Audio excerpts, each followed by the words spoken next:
Bonsoir à tous, bonjour à tous, nous sommes sur Internet, il n'y a pas d'heure. Nous avons la joie aujourd'hui de recevoir David Engels. Bonjour David Engels. Bonjour, merci pour l'invitation. Alors je vais vous présenter puis vous rectifierez un petit peu éventuellement les éléments inexacts. Donc vous êtes professeur d'histoire, également chercheur. Vous êtes de nationalité belge, issu d'une minorité germanophone belge. Et vous êtes donc professeur à l'Institut Zakotny à Poznań et également professeur à l'Université libre de Bruxelles, c'est bien cela? Tout à fait, Voilà. tout à fait. Exact. Et donc David Engels nous a fait la joie d'intervenir à notre dernière université d'été, Academia Christiana, l'été dernier en Normandie. Il est l'auteur d'un livre qui nous avait particulièrement intéressé, qui s'intitulait « Que faire ?» et également d'un livre donc, sur le déclin de l'Occident et un autre livre qui s'intitule également Renovatio Europa. Alors, je voudrais, si vous voulez bien, que nous parlions un petit peu de cette question du déclin, de l'effondrement. C'est un thème qu'on entend de plus en plus. Il y a même eu une série récemment, Canal+, sur l'effondrement. Et la question qui peut se poser, est-ce que cet effondrement n'est pas en quelque sorte peut-être un mythe rassurant pour des personnes qui espèrent finalement quitter cette société, quitter ce régime, on va dire, du turbocapitalisme, du progressisme, cette poussée technologique qui peut paraître effrayante, notamment quand on pense au transhumanisme, quand on pense à l'intelligence artificielle et aux nouvelles guerres de drones, etc. Est-ce que l'espoir d'un effondrement, alors il y a une dimension, on va dire, matérielle dans cet effondrement, l'effondrement des ressources, mais il y a une dimension civilisationnelle, et c'est plutôt finalement sur cette dimension où vous êtes approché. Est-ce que cet effondrement est inéluctable? Est-ce que finalement le progressisme n'a peut-être pas encore de belles années devant lui? Oui, tout à fait. Je crois aussi que la croyance en un vrai effondrement spectaculaire, catastrophique de l'Occident est très probablement erronée. C'est sûr que dans l'histoire, il y a réellement des effondrements. On voit bien évidemment la catastrophe qui se passe actuellement en Ukraine. Bon, on n'est pas dans un effondrement civilisationnel induit de l'intérieur, mais bien d'une attaque. Mais on voit bien que cette idée dans laquelle beaucoup d'entre nous ont grandi, c'est-à-dire d'une histoire où les guerres, les effondrements, les véritables catastrophes font partie du passé. Cette vision-là, elle est bel et bien passée désormais. Et quand on retourne évidemment dans l'histoire, on voit bien que l'histoire est faite très souvent de mouvements aussi d'effondrements spectaculaires. Ceci dit, personnellement, je ne suis pas, ou en tout cas, je ne crois pas que toutes les questions maintenant civilisationnelles, identitaires, reliées au déclin de l'Occident, seront résolues par un effondrement des structures présentes qui pourrait permettre de reconstruire quelque chose de nouveau sur une base relativement réduite. Je crois plutôt à un mouvement assez asymétrique qui se passera d'une manière assez différente dans l'ouest de l'Europe et dans l'est de l'Europe.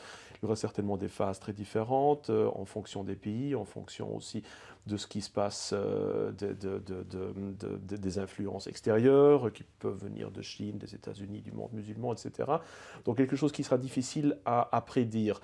Néanmoins, ceci dit, cette crise civilisationnelle dans laquelle nous nous trouvons, c'est une crise qu'on retrouve dans toutes les autres civilisations, aussi dans l'histoire. Je crois que ça peut un peu nous indiquer la voie à suivre et peut nous permettre d'établir certains pronostics. Parce que, comme vous l'aviez dit, j'ai travaillé beaucoup sur la crise de la République romaine au 1er siècle avant notre ère, pour montrer les parallèles avec l'époque actuelle. On pourrait parler aussi de la fin de la crise des États combattants en Chine, de la fin de l'Empire sassanide avant le règne de Khosroès, et toute une série d'autres étapes finales des grandes civilisations qui sont toujours caractérisées par des phénomènes analogues, comme le déclin, par exemple, de la famille classique, grand classique. On voit partout le déclin du religieux aussi, du religieux établi, avec soit un certain matérialisme, soit un ésotérisme qui se répand. On voit partout des phénomènes de mondialisation avec une perte des identités traditionnelles. On voit partout aussi une polarisation sociale de plus en plus extrême.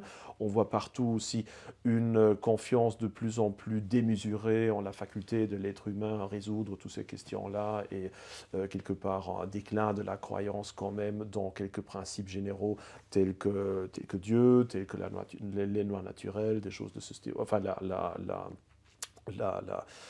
oui, le droit naturel, c'est ça que je voulais dire. Donc c'est quelque chose qui n'est pas nouveau. Ça se passe à la fin de la République romaine, ça se passe dans d'autres civilisations. Nous sommes dans un phénomène analogue. Et on sait bien aussi que tôt ou tard, cette évolution se mène elle-même à l'absurde. Parfois, ça peut se passer d'une manière très spectaculaire, parfois, ça peut se passer d'une manière un peu plus, disons, un peu plus souple pour mener à un changement de régime, mais dans tous les cas, la situation que nous connaissons actuellement ne va pas être définitive. Elle va se mener à l'absurde, comme à chaque fois quand l'être humain se pose en absolu, quand l'être humain croit avec son arrogance, son hybris de pouvoir ne plus devoir respecter les lois naturelles, les lois divines, etc., quand il croit pouvoir se créer soi-même à chaque moment. Donc cette approche, disons, presque ultra-individualiste, voire même transhumaniste, n'est pas vraiment moderne. Ça se passe à chaque fois comme ça, à la fin d'une civilisation, et à chaque fois, cela mène à des phénomènes de déclin civilisationnel et de transformation, parfois plus spectaculaires, parfois même spectaculaires, moins spectaculaires. Mais à la longue, ça ne peut pas durer en tant que tel, parce qu'on peut déjà le relire dans la Bible, finalement, qui nous en livre une très belle paraphrase et parabole de la tour de Babel, qui montre très bien où mènent les tentatives de l'être humain, de se poser en absolu, de vouloir nier finalement tout le cadre, le contexte dans lequel il est posé. C'est comme ça que moi j'entends la notion d'effondrement, alors ou plutôt de déclin, qui est probablement le terme plus adéquat. Et comme je le disais, oui, ça se passera d'une manière très différente d'un pays à l'autre. Ici, en France, où se passe notre interview, je crois que la possibilité d'un effondrement relativement spectaculaire, ou en tout cas d'une situation de grave crise, voire de désordre civil avec des pertes de contrôle momentanées ou même de plus longue durée de l'État sur certaines régions, sur certaines classes, sur certaines sociétés parallèles, est quelque chose de relativement probable, alors que dans le pays dans lequel je vis actuellement, en Pologne, je ne vois pas du tout des phénomènes analogues à l'horizon, vu que la société est construite sur une base très différente. Évidemment, les deux États, ces deux régions-là, tout comme les autres, sont touchés, font partie de cette même civilisation européenne et font donc partie d'une manière ou d'une autre quand même de cette dynamique générale que vous avez décrite au début. Néanmoins, la manière de laquelle ça se passera pourra être très très très différente. Mais alors, si je comprends bien peut-être un peu votre analyse, on pourrait peut-être dire que le progrès technologique, enfin, surtout dans cette dimension qu'il a encore un peu d'inconnu aujourd'hui et de fascinante à certains égards, hein, je pense à l'intelligence artificielle, dont les projections, en quelque sorte, nous font passer dans une nouvelle ère, une nouvelle dimension. On pourra finalement avoir chacun un secrétaire particulier avec son smartphone qui pourra résoudre des situations complexes, prendre nos rendez-vous, organiser notre temps sur plusieurs semaines, etc. Autant de choses qui nous prennent beaucoup de temps finalement dans notre quotidien. On peut penser, voilà, encore une fois, avec toutes ces nouvelles transformations de la guerre avec les drones et également la question du transhumanisme, est-ce que c'est finalement peut-être pas ce qui participe encore plus du déclin finalement de notre civilisation? Absolument, c'est des phénomènes qui ne ralentissent pas le déclin, mais qui au contraire vont encore l'accélérer, hein. Parce que d'un point de vue fondamental, vu que moi je suis assez persuadé du déroulement parallèle de l'histoire des grandes civilisations, les phénomènes que nous vivons aujourd'hui ne sont pas fondamentalement nouvelles finalement. Et notre degré de technologie ne va pas nous en dispenser, mais au contraire va peut-être même accélérer cette évolution. Ceci dit, je ne crois pas que maintenant l'intelligence artificielle, le transhumanisme, disons toutes les technologies modernes que nous avons inventées ces dernières années sont là pour durer éternellement. Je crois que tôt ou tard, elles vont également se mener à l'absurde, pas nécessairement par une révolution ou une rébellion de l'être humain, mais tout simplement parce que la force créatrice qui est derrière ces mouvements-là va s'estomper de plus en plus et on passera de plus en plus d'un véritable progrès dans la technologie, plutôt vers encore un genre de minimum de progrès dans l'application de certaines technologies qui elles-mêmes sont déjà beaucoup plus anciennes, voire vers un phénomène même de primitivisation aussi de la technologie qui se résumera de plus en plus à une société qui saura plus ou moins comment appliquer ce qui existe sans véritablement comprendre comment ça fonctionne et qui, tôt ou tard, avec les crises qui font partie du lot de l'histoire, va mener de plus en plus à des pertes de degrés technologiques, parce qu'à partir du moment où on n'aura plus accès à, par exemple, à certaines terres précieuses en Afrique, ou à partir du moment où on a certaines chaînes de commerce interrompues, de toute façon, on voit bien comme notre système technologique peut être fragile, peut s'effondrer relativement rapidement et peut donc mener au fait que cette dystopie technologique que beaucoup d'entre nous craignent et qui probablement, disons, à l'horizon des 20 prochaines années, va en partie certainement aussi se réaliser, parce que, je veux dire, disons, cette transformation que connaît la fin de chaque civilisation, elle n'est pas pour aujourd'hui, c'est un phénomène qui dure dans le temps, mais en tout cas, cette réalisation donc d'une dystopie ne va pas, j'en suis persuadé, marquer notre civilisation, voire le monde pour des siècles. Je n'y crois tout simplement pas en cette possibilité. Nous en avons peur, c'est sûr, il faut lutter probablement aussi contre les nombreuses dérives du transhumanisme, autre chose, mais je suis relativement conscient que ces évolutions-là ne sont pas là pour rester. Elles sont tellement opposées finalement à toutes les conceptions pas seulement de la nature de l'homme et du concept de la nature ou de la divinité, mais tellement opposées finalement à ce qui est bien, participant tellement finalement à ce qui est quelque chose qui même métaphysiquement est mal, que je ne vois pas cette évolution très, très, très stable. Si on veut intégrer même, disons, une dimension plus spirituelle dans ces réflexions qui sont jusqu'à maintenant ont été plutôt des réflexions d'historiens, on peut dire, on constate très bien que le mal métaphysique n'est jamais un état durable. L'essence du mal, si on le veut, est de se rendre soi-même caduque, de se rendre à l'absurde, c'est-à-dire de séduire l'être humain, de le mener à la catastrophe et de le mener finalement à la gueule du bois du lendemain, qui réalise qu'il s'est laissé avoir par cette séduction, cette tentation du mal, de l'arrogance de l'être humain qui est en nous depuis le début de la création. Et donc je ne crois pas qu'il y a disons, ces phénomènes-là, ou en tout cas, dans la mesure où cela participe à cette culture du mal, puissent vraiment s'installer durablement. Je n'y crois pas. Alors, je voudrais qu'on en revienne au livre, donc le Que faire.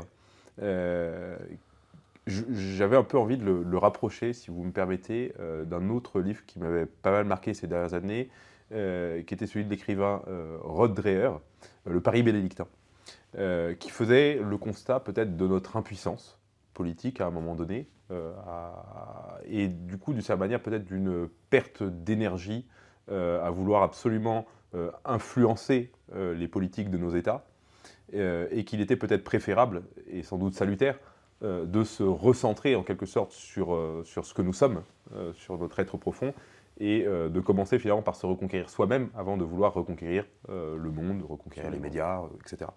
Donc j'ai un peu l'impression que le Que faire partage cette ligne, en tout cas si je l'ai lu un petit peu comme cela. Mais un des reproches qui peut venir, en tout cas à certaines, qu'on peut entendre quand on partage un petit peu cette vision-là, enfin qu'Academia Christiana partage complètement, hein. Nous c'est effectivement ce qui nous a beaucoup frappé finalement en découvrant votre travail, c'était la proximité finalement avec notre constat.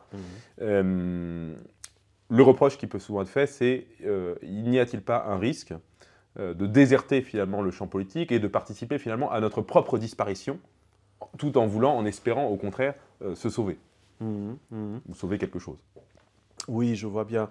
Donc oui, je partage au moins partiellement le constat de Rod Dreher, dont j'ai découvert la Benedict Option après avoir publié mon livre, alors que c'était publié avant son ouvrage. Enfin, j'ai découvert après que finalement on avait des pensées relativement semblables. On en a souvent parlé, lui et moi aussi, de cette proximité-là.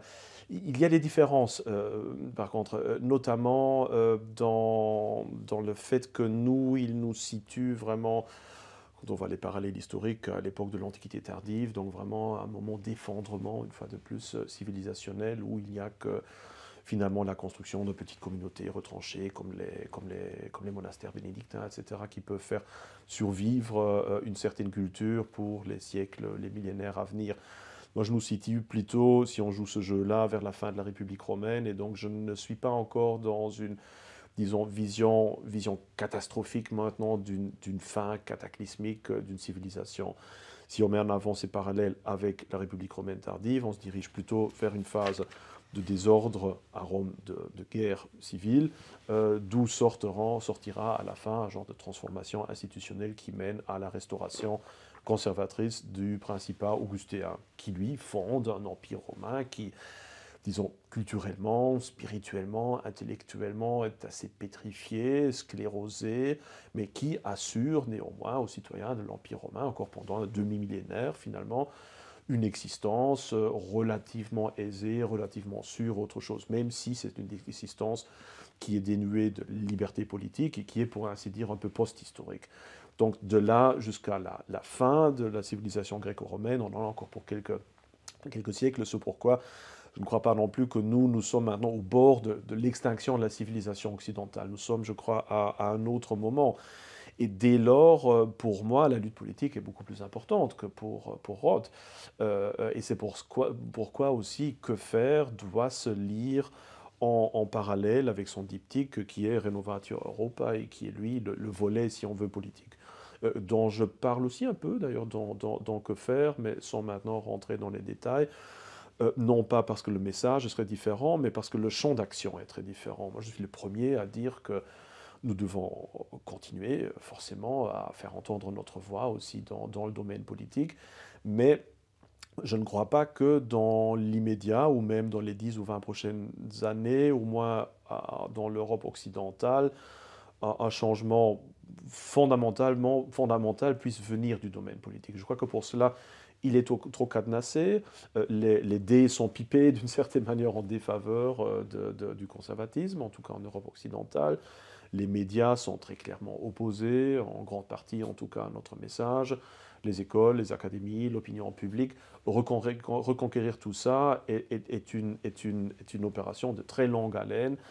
Et contrairement à la marche à travers les institutions où les conservateurs, finalement, depuis les années 50-60, ont permis à la gauche d'intégrer très lentement mais sûrement la plupart des différentes institutions, eux, maintenant, étant au pouvoir, ne vont pas nous faire ce même service. Donc, ils bloquent très clairement toute tentative, ça se voit très bien dans les universités d'ailleurs, de réintégrer, ne serait-ce que même une once d'un discours conservateur.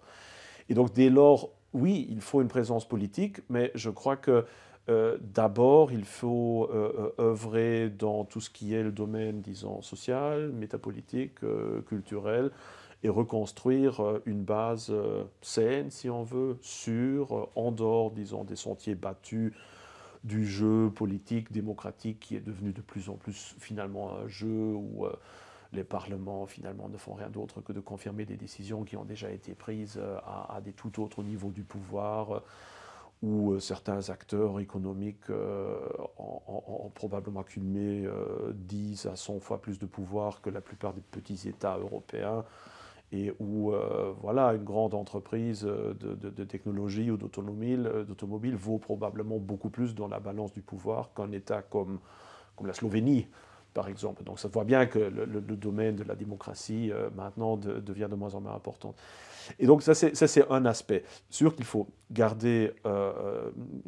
essayer de continuer une certaine lutte politique, surtout à l'est de l'Europe, qui pourrait, si actuellement le gouvernement polonais et hongrois se stabilise, qui pourrait devenir un genre de bastion d'un certain conservatisme qui est pro-européen tout en étant conservateur, qui est ancré dans la doctrine sociale de l'Église sans être socialiste, donc de construire un genre qui est patriotique sans être nationaliste, de construire un genre de bastion, d'où pourraient venir aussi certains élans et certaines aides pour une reconquête de l'Europe occidentale. Et là, justement, en Europe occidentale, ben, il faut aussi que les différents acteurs politiques, les intellectuels, les gens simples, reviennent de plus en plus aussi à un mode de vie plus conservateur pour montrer finalement aux autres ce que cela veut dire. Parce qu'on voit qu'aujourd'hui, beaucoup de personnes sont dans les clivages d'espérer un retour, disons, à certaines formes de vie plus traditionnelles, comme la famille classique, comme un certain patriotisme chrétien,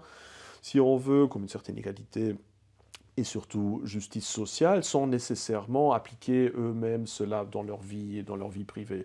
Bon exemple, c'est la plupart des hommes politiques conservateurs maintenant en Occident européen qui, eux, dans leur vie personnelle, font plus ou moins exactement le contraire de ce qu'ils prêchent. Donc, évidemment, en tant qu'exemple, pour les lecteurs, mais aussi voilà, pour l'opinion publique, c'est évidemment très, très mal choisi. Donc dès lors aussi, l'intérêt de revenir à un style de vie qui serait exemplaire, qui serait plus paradigmatique, et qui serait vraiment fondamentalement ancré dans le message politique qu'on veut passer.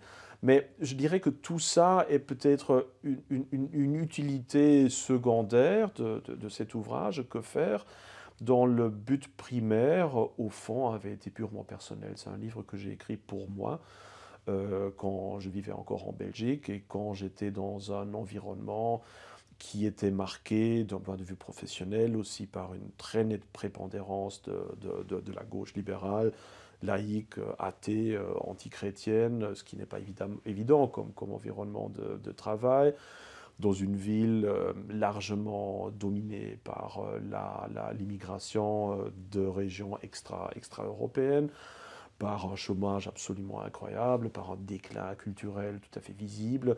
Et donc le fait de vivre dans un tel environnement poussait quelque part la nécessité d'agir contre pour ne pas se laisser submerger, si on veut dire, par ces flots. Et moi, je vois que j'ai beaucoup de personnes plutôt conservatrices. Cette expérience de vie les pousse tôt ou tard au cynisme, de se dire tout est perdu de toute façon. J'adopte l'approche de Néron qui joue la harpe en regardant Rome brûler, en se disant tout est foutu. De toute façon, il faut juste finalement observer voilà, et analyser.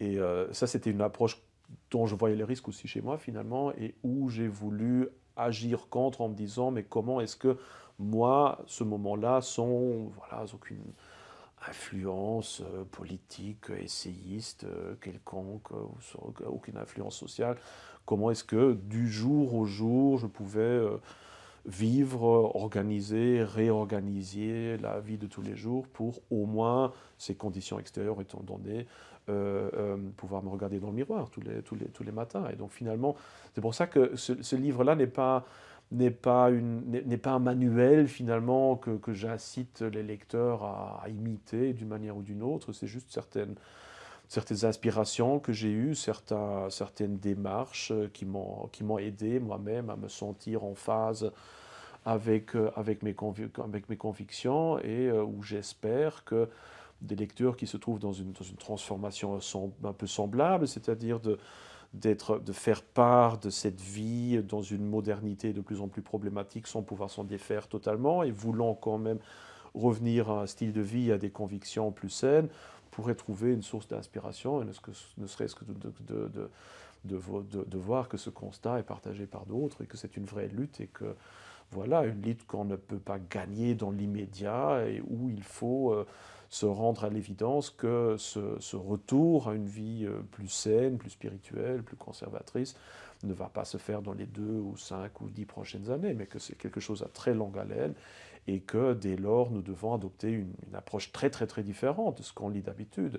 Il ne s'agit pas juste... moi je trouve très naïf cette approche de croire qu'il suffirait aux quelconques élections prochaines de voir tel ou tel candidat arriver au pouvoir pour que subitement tout change. Au contraire, ce changement, il doit venir de tout un chacun finalement, et la nécessité justement, c'est non seulement de revenir à cette vie soi-même, mais aussi de construire tout doucement dans sa famille, dans son environnement professionnel, des structures qui permettent de pérenniser ce changement d'avis et surtout d'être exemplaire aux autres, de pouvoir montrer aux autres, ben voilà, vous nous considérez comme tout ce qu'on peut lire extrême droite, facho, nazi, enfin tous ces épithètes qu'on nous jette à la figure, et de montrer tout simplement non, notre existence, elle est telle qu'elle, elle est, ou en tout cas elle se veut exemplaire d'un point de vue moral. Nous vivons déjà maintenant de notre plein accord dans nos communautés, dans nos familles, dans nos entreprises, autre chose que nous voudrions que l'entièreté de la société adopte. Et ça manque encore, je trouve.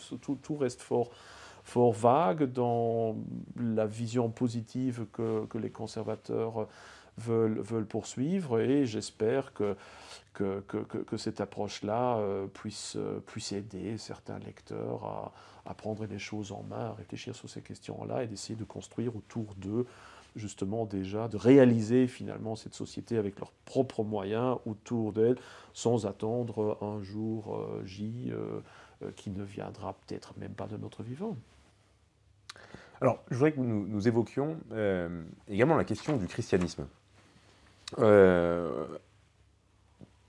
Il est sans doute vrai qu'il a existé des crises religieuses dans l'histoire de l'Europe, mais est-ce que la nôtre n'a pas quelque chose de singulier? Je crois que c'est Marcel Gauchet qui dit que le christianisme est la religion, la sortie de la religion, que finalement, nous, en tout cas français, nous avons vu un effondrement de la pratique religieuse dans l'après-concile Vatican II, qui aujourd'hui nous donne l'impression de vivre dans un pays qui n'est plus chrétien. Il reste des églises, il reste des calvaires, mais finalement, le nombre de vocations a énormément chuté. Il nous semble parfois, lorsqu'on rentre dans les églises en tant que Français, que la population encore chrétienne et pratiquante dans l'église sont les gens issus de l'immigration africaine notamment, qui pour beaucoup sont chrétiens et font vivre ces églises. Je crois qu'il n'en est pas tout à fait de même en Europe centrale, mais quel est votre avis, votre analyse sur cette fin du christianisme? Est-ce que pour vous, nous sommes sortis définitivement de l'ère chrétienne? Oui, excellente question. Je dirais que c'est à la fois un événement beaucoup plus spectaculaire qu'on le lit généralement, parce que je suis toujours étonné, comme les historiens et la société vit finalement cette fin, ou cette apparente fin du christianisme, sans trop se poser des questions, et même sans trop le remarquer ou le réaliser. Et puis d'un autre côté, c'est évidemment fondamentalement spectaculaire, cette fin d'une religion.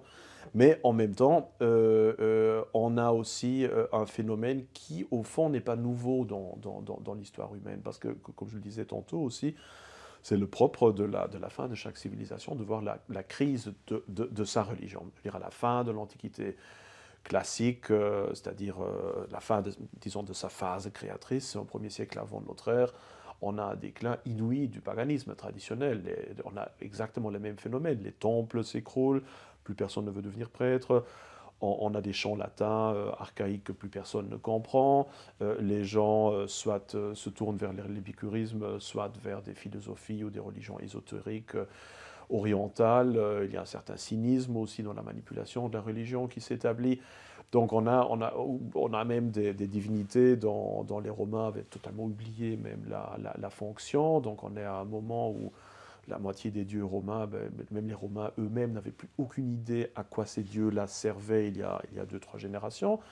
Donc on est dans quelque chose d'assez semblable. Et on pourrait dire des choses assez similaires concernant la fin de la Chine classique et toute une série, ou la fin disons, de l'Égypte pharaonique classique avec la révolution d'Akhenaton et tout ce genre de choses-là. Donc on est vraiment dans une crise religieuse qui n'est pas fondamentalement nouvelle. Ça fait partie finalement des symptômes de ce temps-là.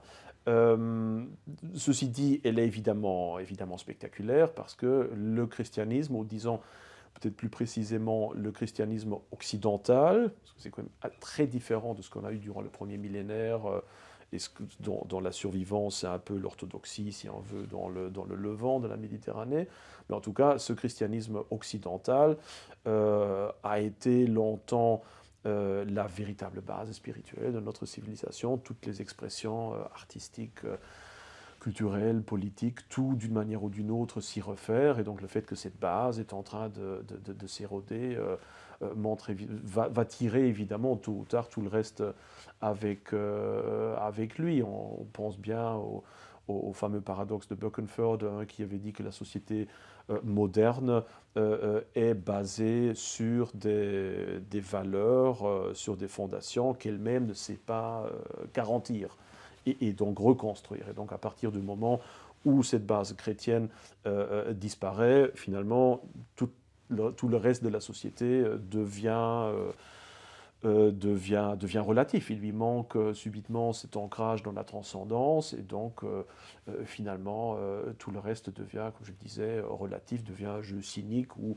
c'est grosso modo la majorité qui désormais existe, ce qui est bien le bien et le mal, où avec ce dictat, si on veut, de l'opinion publique, on est évidemment dans ceux qui les créent, donc dans les médias, dans les cercles d'influenceurs, qui eux-mêmes finalement décident comme Dieu finalement de ce qui est le bien et le mal. Donc c'est un peu ça notre situation, aussi avec ce déclin spectaculaire du christianisme qui, comme vous l'avez dit, en Orient, enfin on peut pas parler d'Orient, plutôt d'Europe centrale qu'en Pologne ou en Hongrie, est peut-être un peu moins marqué qu'en Occident, mais qui va tout à fait dans ce même chemin. Alors, est-ce que ça implique que le christianisme disparaîtra pour de bon?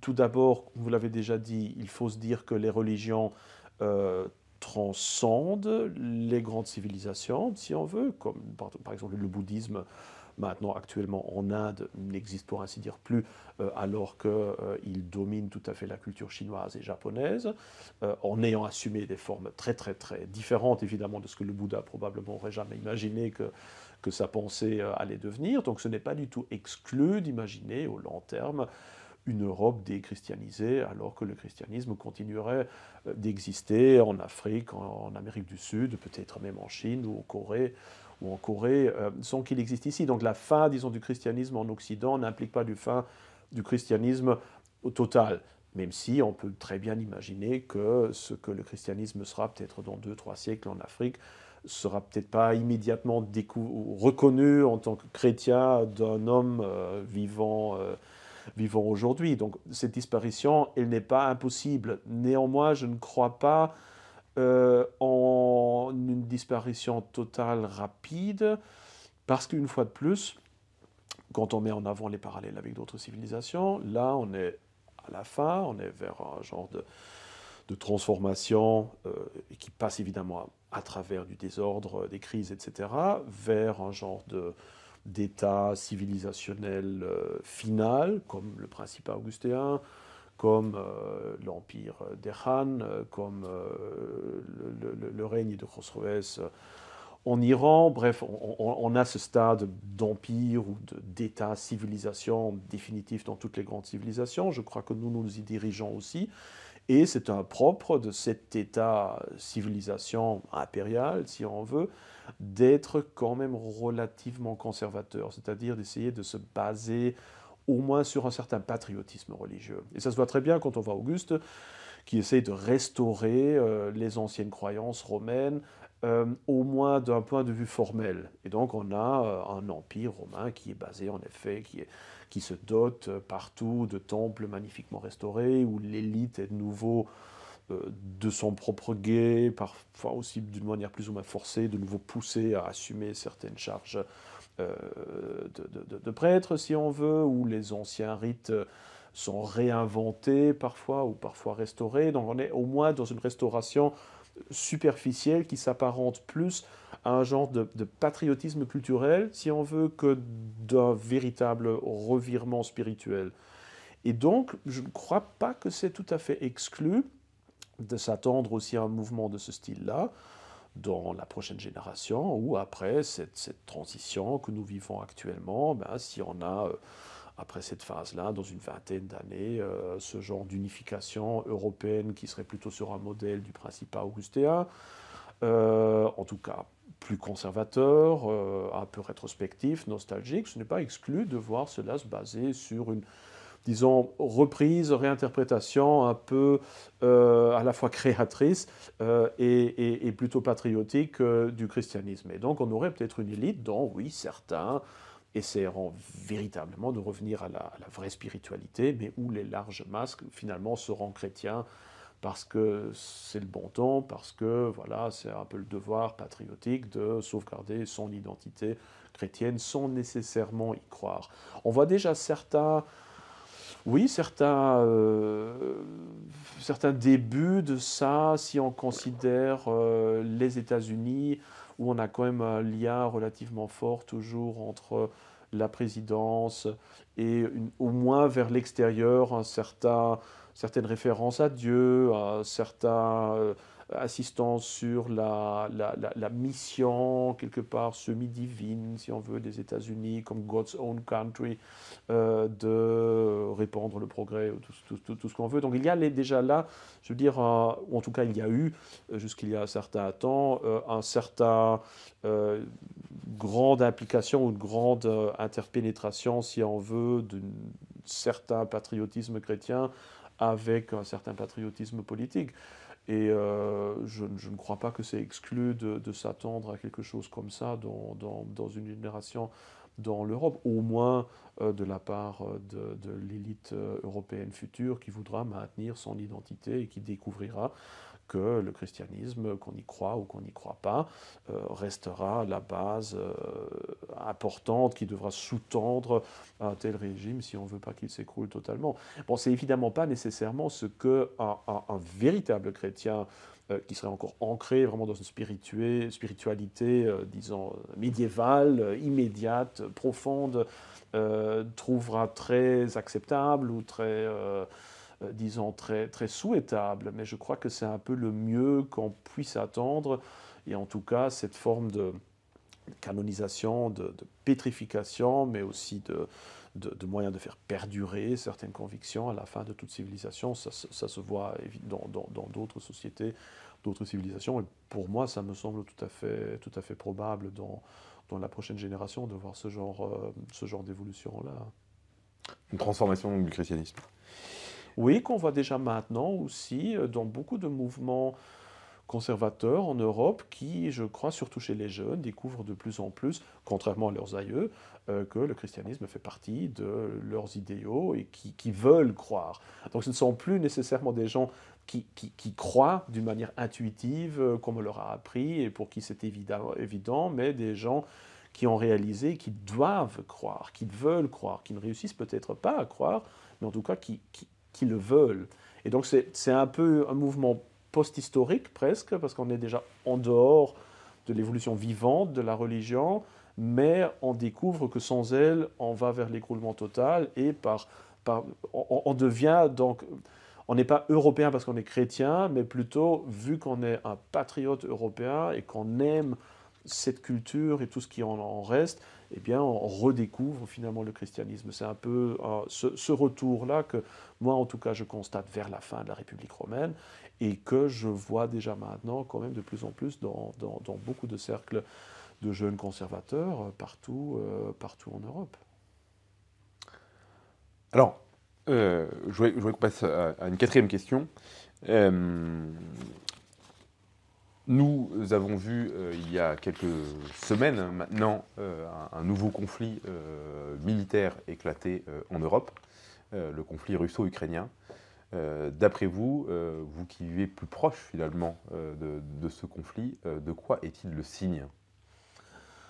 Oui, il y a évidemment, c'est le symptôme de beaucoup de choses. C'est un conflit extrêmement, comment dire, complexe si on veut l'analyser, ou plutôt si on veut analyser ce qu'il dit de l'Occident, et pas seulement maintenant disons, de la situation politique spécifique entre l'Ukraine, la Russie, l'OTAN, l'OTAN et Poutine, etc. Donc je crois que d'un côté, ce conflit témoigne quand même d'une très grande faiblesse de l'Occident.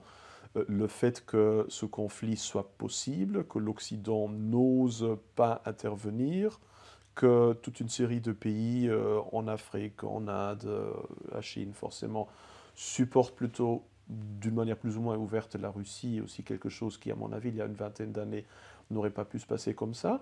Donc on va quand même, sans vouloir même juger ces événements-là, que l'hégémonie militaire, politique américaine est en train de s'écrouler.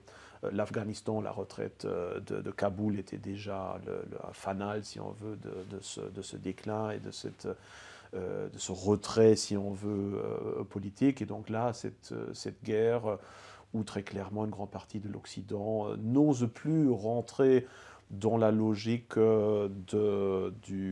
comment dire, de l'ex-aequo nucléaire et de la volonté de sacrifier des vies, potentiellement pour une cause qu'elle suppose bonne, etc., que cette volonté a disparu, ça se voit très clairement. On voit partout une certaine attitude un peu défaitiste, en Allemagne, en France, où on se dit, bon, mourir pour l'Ukraine, mourir pour ce conflit-là, nous on préfère comme avoir un chauffage plus ou moins assuré que d'intervenir dans ces conflits-là. Bon, on pourrait dire, voilà, l'Ukraine fait partie de l'OTAN, etc., mais je crois que ce défaitisme, cette perte de confiance en soi et même de la volonté de militer pour quoi que ce soit, va au-delà du conflit ukrainien. Quand vous regardez les sondages, il y avait quelques années, en 2015, il y avait un sondage où on demandait aux différents pays européens s'ils étaient d'accord d'aider militairement, vraiment aider militairement un État de l'OTAN qui serait attaqué par la Russie. Et là, on voyait que, je crois qu'en Allemagne, en France, en Italie, il y avait bien au-dessus de 50% des citoyens qui disaient que même si un État de l'OTAN était attaqué par la Russie, qu'ils n'avaient pas envie d'honorer leur obligation d'aide militaire. Alors qu'en Pologne, je crois, il y avait juste 33%, je crois, des citoyens qui n'étaient pas d'accord d'aider un autre État contre une éventuelle attaque russe. Je crois qu'aux États-Unis, 37 ou 38. Donc ça montre déjà que cette solidarité européenne ou cette solidarité entre États occidentaux est fort diminuée, qu'on ne veut même pas vraiment aider un État qui serait membre de l'OTAN contre une agression, que ce soit de la Russie ou forcément de quelqu'un d'autre. Et donc c'est évidemment des chiffres qui montrent bien un certain défaitisme, un certain manque de combativité qui se manifeste partout et qui, je crois, rend possible cette agression qui, je suis assez sûr, ne se serait peut-être pas passée si Donald Trump était resté président des États-Unis. Je crois que là, il y aurait eu une certaine méfiance, une certaine peur que voilà, cette guerre puisse quand même avoir entraîné certaines conséquences. Donc j'y vois d'abord un signe de la faiblesse de l'Occident. Autre chose qu'on en voit évidemment, c'est la montée de la Chine. Sans l'appui de la Chine, la Russie n'aurait jamais osé se lancer dans une telle entreprise.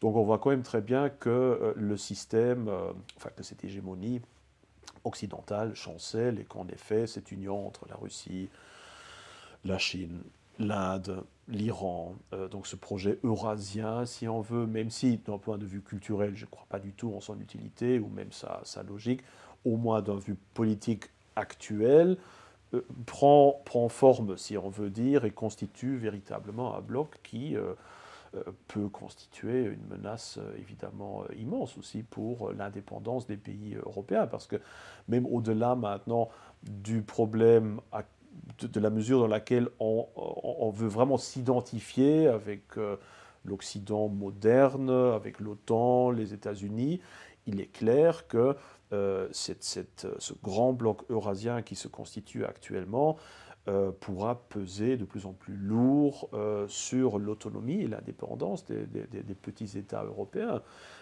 Et moi, ce que je crains très fortement, c'est que, voilà, à la longue, l'Europe deviendra un peu l'échiquier sur lequel les grandes puissances font leur jeu d'une manière ou d'une autre et qui n'aura finalement aucune possibilité de se défendre.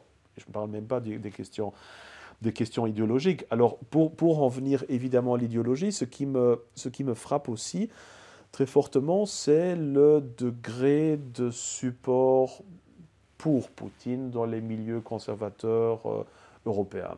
On voit bien qu'en France, en Allemagne, en Italie, en Espagne, les conservateurs, la droite, elle est loin d'être derrière l'Ukraine. Il y a quand même pas mal de sympathie pour la Russie, ou en tout cas cette phrase je suis contre l'invasion, mais il faut quand même comprendre les raisons qui sont là derrière. Et donc c'est quand même une certaine russophilie qui se profile là, qui, je crois, n'est pas du tout ancrée dans une vraie sympathie pour la Russie qui existe actuellement, parce que je crois que cette Russie-là n'est pas du tout connue de la plupart des conservateurs, mais plutôt dans la haine et le rejet du wokisme, du gauchisme, du libéralisme occidental. On en a tellement marre, si on veut, de cette lente transformation transhumaniste dont on a parlé au début de notre entretien.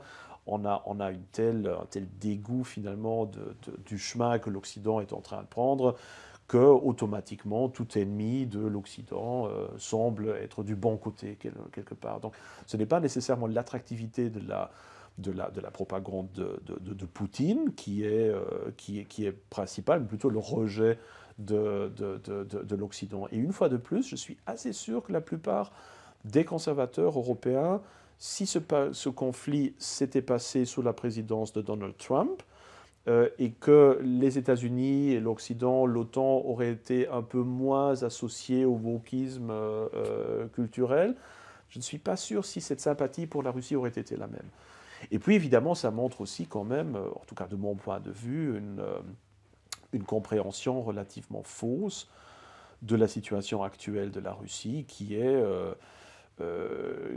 témoigne d'un certain romantisme de la part des conservateurs européens qui croient toujours que cette Russie actuelle est toujours la Russie éternelle de Tolstoï, de Dostoïevski, des tsars, de l'orthodoxie, et qui ne réalisent pas du tout que cet État est un État très clairement toujours ancré dans le régime soviétique, dont les élites sont toujours les mêmes élites que sous le communisme, qui est dans une politique disons, de réhabilitation du stalinisme, très très très clairement en tout cas, et qui dans le prétendu retour à l'orthodoxie ou au christianisme est juste un aspect infime parce qu'on voit une place de plus en plus importante de l'islam en Russie et aussi dans la propagande de Poutine, qui très clairement se sert aussi des combattants tchétchènes pour les envoyer en Ukraine et qui s'est servi très visiblement de la menace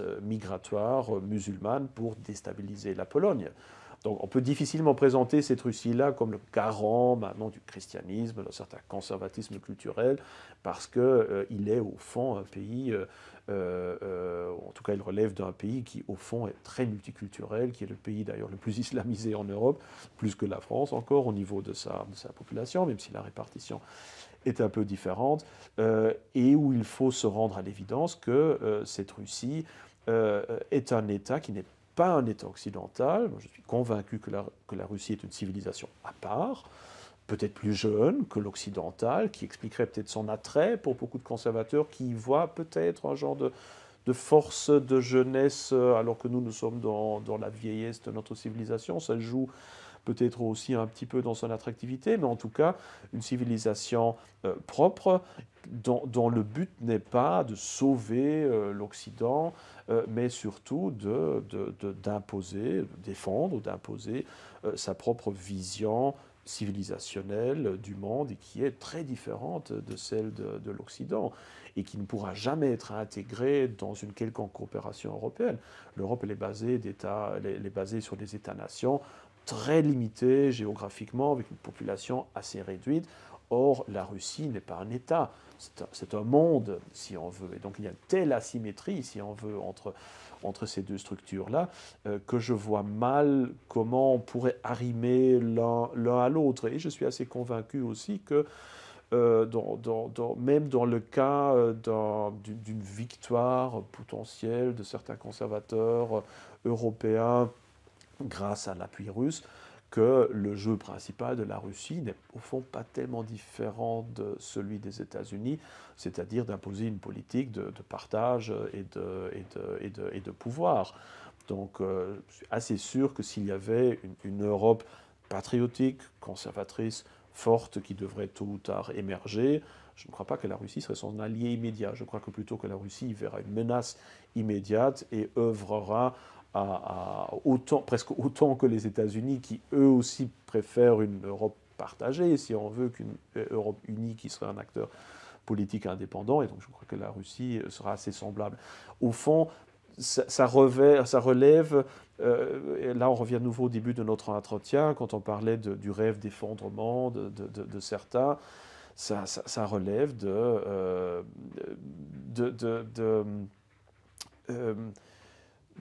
comment est-ce que je peux expliquer ça, de l'espoir de beaucoup de conservateurs que la solution viendra de l'extérieur, soit d'un effondrement, soit de Poutine, mais en tout cas d'un genre de Deus ex machina où il suffit d'attendre finalement et de se dire, bon, soit ça va s'effondrer, soit de l'extérieur quelqu'un vient. Mais moi, par contre, je suis persuadé que l'Europe, elle doit se sauver elle-même, elle doit penser d'abord à elle-même, elle doit essayer de se construire sans miser sur l'un, sur l'autre, sans miser ni sur les États-Unis, ni sur la Russie, qui doit se sauver et se reconstruire d'elle-même. Il n'y a personne qui le fera pour nous. Tous les autres ont leur propre agenda, légitime pour certains, et peuvent peut-être être à certains moments des alliés. C'est sûr qu'on veut être des bons voisins, évidemment, mais tôt ou tard, on devra se sauver nous-mêmes. Alors ça mène peut-être au dernier point, au dernier constat que j'ai par rapport à cette guerre russo-ukrainienne, c'est-à-dire la vision polonaise. Parce que souvent, en Europe occidentale, surtout une fois de plus chez les conservateurs, on y voit surtout le conflit entre un Occident gauchiste libéral et une Russie conservatrice. On a déjà montré que de mon point de vue, ça ne fonctionne pas, en tout cas pour la Russie. Mais le point de vue de la Pologne est un peu différent, parce que la Pologne espère justement qu'une victoire de l'Ukraine, en tout cas disons qu'une fin de la guerre qui se passerait sans démembrement de l'Ukraine et qui se terminera par une survie politique de l'Ukraine, ce sera déjà une victoire immense si on veut. Tout cela mènera inéluctablement à l'effondrement du régime russe actuel, qui ne se relèvera probablement pas d'une défaite, ou en tout cas d'un manque de victoire contre un État tellement clairement inférieur, et mènera tôt ou tard à une prise de liberté de la part de la Biélorussie, de l'Ukraine, peut-être même un genre d'effondrement de la Russie, qui pourrait alors ouvrir la possibilité à une coopération beaucoup plus étroite entre la Pologne, le Bélarus, l'Ukraine, les États baltes, qui tous sont quand même caractérisés par un certain patriotisme culturel, par une place toujours très importante du christianisme, et donc pourrait peut-être émerger à la fin d'une telle crise, peut-être à nouveau un ensemble politique qui exportera, si on veut, la coopération des États Visegrad, qui est un peu en train de chanceler là actuellement, vers l'Est, et pourrait peut-être créer un espace, disons, conservateur, patriotique, européen, qui ira de la mer Baltique jusqu'à la mer Noire et jusqu'à l'Adriatique. Et alors là, on aurait peut-être un pôle qui pourrait se permettre d'être un pôle qui pourrait contrer justement l'axe Paris-Berlin, qui domine actuellement Bruxelles, et représenter une vraie alternative, même à l'intérieur de l'Union européenne. Et ça pourrait évidemment changer totalement la donne des relations de pouvoir sur notre continent, où actuellement la Pologne et la Hongrie se trouvent très marginalisées, alors que en coopération avec les États plus à l'Est qui seraient libérés de l'emprise russe, on pourrait vraiment là avoir un nouveau centre de pouvoir et revenir finalement à la normalité historique européenne qui a toujours été caractérisée par ce très grand État polono-lituanien qui a été vraiment la plus grande puissance territoriale en Europe pendant une grande partie du Moyen Âge, et qui était alors vraiment un grand acteur entre le Saint-Empire romain germanique d'un côté et entre la Moscovie d'un autre. Ça a totalement disparu suite au partage polonais.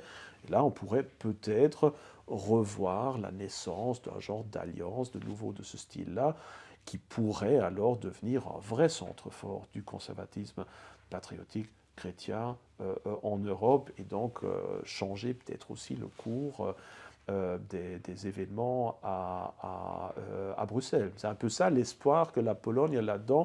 Et donc, d'un point de vue polonais, en tout cas, il ne s'agit pas de faire triompher le gauchisme libéral en Ukraine contre le conservateur de la Russie, mais au contraire de libérer ces pays orientaux pour de nouveau fonder une alliance commune qui, elle, pourrait alors vraiment aussi aider les conservateurs en Occident d'y trouver vraiment un centre de ralliement et de changer aussi le rapport de force à l'intérieur des institutions européennes.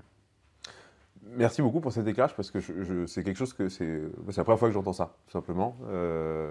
J'ai quelques amis conservateurs qui sont plutôt en quelque sorte pro-ukrainiens entre guillemets et qui voient effectivement un peu quand même le sort de l'Europe à travers ça. Mais c'est vrai que cet éclairage effectivement par l'angle de la Pologne, je trouve est extrêmement précieux et nourrit quand même beaucoup notre réflexion parce que c'est quelque chose qu'on n'entend pas du tout en France.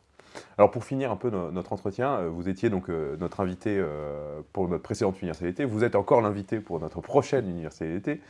Qu'est-ce que vous inspire un petit peu Academia Christiana? Vous êtes même intervenu, je crois, à Academia Christiana Deutschland également. Voilà, qu'est-ce que vous inspire un petit peu des initiatives comme Academia Christiana? Demain, on sera au colloque de l'Iliade, parce que l'Iliade est un peu le versant païen, en quelque sorte, de l'Academia Christiana, mais on s'entend très bien, on a beaucoup de collaborations ensemble. Voilà, qu'est-ce que vous inspire ce genre d'initiative métapolitique, de formation, un peu culturelle? Oui, je crois que c'est absolument nécessaire d'avoir ce genre d'initiative. C'est d'ailleurs ce que j'appelle de mes voeux dans toute une série de mes ouvrages. Tantôt, on avait déjà dit que la plupart des institutions, que ce soit maintenant les médias, que ce soit les écoles, les universités, le domaine politique, sont plus ou moins perdus, si on veut dire, à la cause d'un vrai patriotisme européen. Et donc, si on veut changer la donne, il faut créer son propre système. Il faut créer ses propres universités, ses propres académies, ses propres écoles, essayer d'assurer au moins dans certaines régions une certaine supériorité pour pouvoir y implanter et réaliser notre vision et de montrer au reste de la France ou de l'Europe que c'est ça qu'on veut concrètement, comme un exemple positif, justement, pour dissoudre aussi les craintes que certaines personnes pourraient avoir, vu que dans les médias, on nous montre qu'une image totalement déformée et diabolisant du conservatisme. Et là, évidemment, l'Academia Christiana fait très certainement partie de ces initiatives qui sont absolument les bienvenues. Moi, j'ai été très impressionné quand j'ai assisté l'année dernière à votre académie en Normandie, non seulement par la qualité des intervenants et par la nécessité d'avoir ce genre de projet, mais par les jeunes eux-mêmes. Leur profil m'a vraiment impressionné. J'aimais surtout bien ce qui m'a si impressionné, c'était la combinaison de jeunes qui à la fois paraissaient bien dans leur corps, quelque part, et donc vraiment une volonté de faire du sport, d'être présent, d'être résilient, de prendre soin finalement de leur corps et d'assumer quelque part la réalité telle qu'elle est et d'échapper à cette tendance qu'on a de plus en plus chez les jeunes, c'est-à-dire de passer leur journée juste devant des écrans, en mangeant des chips et en buvant de l'alcool, et finalement en devenant un genre d'extension de leur propre ordinateur où leur corps, dans cette approche transhumaniste, devient juste un genre d'instrument un peu désagréable, finalement, où c'est le cerveau le plus important qui joue, le reste est juste un genre de machine considérée comme étant de plus en plus déficiente et dont on voudrait bien se passer d'une manière ou d'une autre. Or là, j'ai trouvé que c'était des jeunes qui assumaient quelque part leur corps d'une manière positive, tout en étant aussi intéressés par la cultivation de la spiritualité. Moi, je trouvais que c'était génial de voir des jeunes qui faisaient leur sport matinal et ensuite qui allaient à la messe latine en savant exactement quoi répondre à quel moment. On voit très bien que ça fait partie de leur quotidien. Et ça, je trouve que c'est merveilleux d'avoir cette combinaison de gens qui se prennent en main, qui sont ni juste l'un ni juste l'autre, qui ne sont ni seulement esprits qui pensent d'une manière, disons, purement abstraite aux choses, ni d'être des gens qui vivent juste, disons, dans l'hédonisme matérialiste, mais qui essayent vraiment d'assumer ces deux parties de leur existence et de combiner ça avec une volonté de militantisme, de changer les choses, d'être des exemples, d'amener ce message par leur propre exemple aux autres. Et ça répond évidemment parfaitement à l'appel, si on veut, de mon livre Que faire, où j'essaie aussi de dire qu'il faut devenir soi-même autant que possible, autant que humainement possible. Ce ne sera jamais totalement possible, évidemment. Moi, je suis le premier à être déçu de ma propre façon de réaliser les idéaux que j'aimerais bien réaliser, mais au moins de tenter de devenir un exemple, de rayonner autour de soi disons, cette existence qu'on veut réaliser partout dans notre société. Et là, je trouvais que cette Academia Christiana est absolument un endroit absolument idéal. Et franchement, si ça existait maintenant en Pologne, j'y enverrais directement mes enfants quand ils auront l'âge de le faire. Pour ça que je souhaite aussi et que j'espère que ce modèle-là va pouvoir aussi s'appliquer à d'autres pays européens. Je sais qu'en Allemagne, ça démarre déjà un petit peu, mais il faudrait idéalement avoir vraiment une structure européenne où partout en Europe, on puisse avoir cette initiative pour que aussi, je crois que c'est important, que l'Academia Christiana s'inscrive de plus en plus dans une logique européenne pour laisser derrière elle les tentations du souverainisme et du fait de se concentrer uniquement sur la France en ignorant ce qui se passe autre part, parce qu'on voit que les jeunes partout en Europe sont exactement dans la même situation, ils ont ces mêmes besoins, ils ont ces mêmes espérances, et je crois que si l'Academia Christiana pouvait aussi être exportée comme modèle à d'autres États et justement aussi procéder à un échange avec eux, ce serait, je crois, assez important aussi pour cette cause justement commune et qui est celle à la fois d'un renouveau spirituel chrétien dans les limites de ce qui est encore possible dans notre civilisation, tout comme l'établissement d'un patriotisme européen qui réalise que même l'État-nation ne peut sauver que si la civilisation européenne est sauvée, que l'État-nation en tant que tel qu'il est maintenant, dans le cadre mondial, est devenu une puissance absolument risible face au pouvoir de la Chine, face au pouvoir aussi des États-Unis, face à l'explosion démographique de l'Afrique. Hein, les différents États-nations n'ont aucune chance finalement de s'en sortir tout seuls. Et j'y ai inclus l'Allemagne et la France, mais c'est évidemment encore plus évident quand vous pensez à des États comme je ne sais pas, la Tchéquie ou la Slovaquie, la Croatie, qui sont des États qui ne font pas le poids. Même la France ne fait pas le poids. Donc il faut coopérer. Et je crois que l'Academia Christiana, grâce aussi à son ancrage dans la tradition européenne, dans ce christianisme occidental qui nous unit tous, pourrait être vraiment l'une des chevilles ouvrières très importantes aussi pour la genèse d'une telle jeunesse patriotique chrétienne européenne. Merci David Engels. Alors si des jeunes Européens nous regardent, nous écoutent, eh bien voilà, sachez que évidemment Academia Christiana répondra à votre souhait et on sera les premiers à vous aider pour essayer de développer Academia Christiana dans d'autres pays d'Europe, comme ça s'est fait en Allemagne. On a des amis en Italie, on a des amis également en Belgique.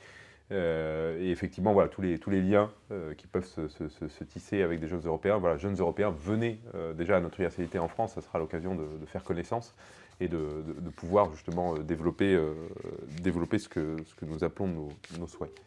Avant de conclure voilà, cet entretien, je voudrais rappeler donc vos ouvrages qu'on mettra en description de cette vidéo, que je vous invite à lire, à vous procurer, parce qu'ils sont vraiment d'une grande qualité.